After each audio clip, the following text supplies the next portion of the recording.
કશું કરવાની જરૂર નહીં, કશું કરવાની જરૂર નહીં. અલે ગમે તેવા દેવદુખ હોય, ગમે તેવા ગ્રહોની પીડા હોય કે ગમે તેવા કર્મોની પીડા હોય, પણ ભક્તિમાં એ સામર્થ્ય છે અને તમારા પુરુષાર્થમાં એ સામર્થ્ય છે કે ગમે તેવા પ્રારબ્ધને તમે પછાડી શકો છો, ગમે તેવા લેખમય મેઘ માતા જોડે મરાઈ શકો છો, પણ એ પ્રમાણનું ભજન કરી જાણવું પડે, એ પ્રમાણની ભક્તિ કરી જાણવી પડે, એ પ્રમાણની સેવા કરી જાણવી પડે.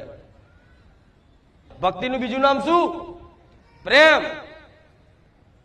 કે બસ આખો દાડો માતા માતા માતા, આખો દાડો રામ રામ ના રામ. તમે જો જ્યાં ઉઠો ને રાતે ઊંઘો ત્યાં સુધી તમારા મનમાં છે ને માતાનું ભગવાનનું સ્મરણ ચાલતું રહે આખો દાડો. એનું નામ ભક્તિ. ભલે ને પછી ગમે તો બેઠા હોય, ગમે તેવી ચર્ચા ચાલતી હોય, ટીવી જોતા હોય ટીવી, તો ટીવીમાં તે તમને બીજું જોવાનું મન ના થાય, માતાનું ભગવાનનું જોવાનું મન થાય તો મોંજો તમારે સાચી ભક્તિ જગાડી છે માતાએ. કોઈ ભક્તોના ચરિત્ર, જૂના ભક્તોના ચરિત્ર હોંભરવાનું મન થાય, માતાજીના ગરબા છંદ સ્તુતિ હોંભરવાનું મન થાય તો સમજી લો માતાએ તમને યાદ કર્યા છે એટલે તમને હોંભરવાનું મન થાય છે. તો દિવસમાં ખાલી અડધો કલાક ભગવાન માતાજીના નામે કાઢો. અડધો કલાક કહું છું, અડધો કલાક.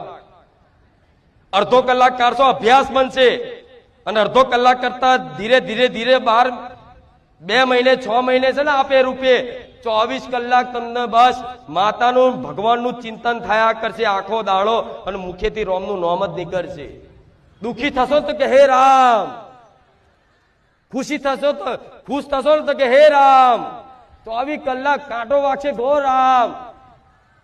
આ થવું જોઈએ. આ શું ખોટું? હે મારા ભગવાન નહીં કેતા?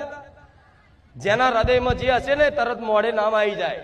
પાણી પીતા તે રામ, પાણી પીતા તે હે માતા, જમતા તે હે માતા. તમારે યાદ કરવાને આપે રૂપે કોર્યો મૂકતા હું મેરડી યાદ આવી જાઉં, મારો રોમ યાદ આવી જાય.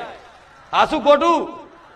આ ભક્તિ છે. જો લગીન આ ના થાય ને તો લગીન કશું તમારાથી થવાનું નહીં. કરો ધમ પછાડા, કરો વિધિઓ, કરો હવનો, ફરો ભૂવા ભૂવા, કરો વારણ કારણ, જે કરવું એ છૂટ છે. મારાથી કોઈ બંધાયેલા નહીં. તમારે જેને તમારે પોતપોતાની મરજી છે, જેને જે ફાવે એ કરો.